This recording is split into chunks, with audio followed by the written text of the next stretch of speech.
കല്ലാർകുട്ടി അണക്കെട്ടിൽ ഇന്നലെ വൈകുന്നേരത്തോടെ കാണാതായ 5-ാം മൈൽ സ്വദേശി ചാത്തമലയിൽ ജനാർദ്ദന്റെ മൃതദേഹം കണ്ടെത്തി. അഗ്നിരക്ഷാസേനയും സ്കൂബ ടീമും നടത്തിയ പരിശോധനയിലാണ് ഇന്ന് ഉച്ചയോടെ മൃതദേഹം കണ്ടെത്തിയത്. മൃതദേഹം തുടർ നടപടികൾക്കായി അടിമാലി താലൂക്ക് ആശുപത്രി മോർച്ചറിയിലേക്ക് മാറ്റി. ഇന്നലെ വൈകുന്നേരത്തോടെയായിരുന്നു 5-ാം മൈൽ സ്വദേശി ചാത്തമലയിൽ ജനാർദ്ദനനെ കല്ലാർകുട്ടി അണക്കെട്ടിൽ കാണാതായത്. കല്ലാർകുട്ടി വെള്ളത്തുവൽ റോഡിലുള്ള കല്ലാർകുട്ടി പാലത്തിൽ നിന്നും ഇയാൾ അണക്കെട്ടിലെ ജലാശയത്തിലേക്ക് ചാടിയതായാണ് സാഹചര്യ തെളിവുകളുടെ പശ്ചാത്തലത്തിലുള്ള അനുമാനം. ജനാർദ്ദനൻ ഉപയോഗിച്ചിരുന്ന ചില സാധന സാമഗ്രികൾ സംഭവ സ്ഥലത്തിന് സമീപത്തു നിന്നും കണ്ടെത്തിയിരുന്നു. സംഭവശേഷം അഗ്നിരക്ഷാസേന സ്ഥലത്തെത്തിയിരുന്നെങ്കിലും വെളിച്ചക്കുറവ് മൂലം തെരച്ചിൽ നടത്താൻ കഴിഞ്ഞിരുന്നില്ല.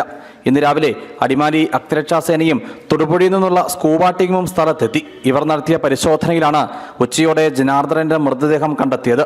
മൃതദേഹം തുടർ നടപടികൾക്കായി അടിമാലി താലൂക്ക് ആശുപത്രി മോർച്ചറിയിലേക്ക് മാറ്റി. News bureau, Adimali.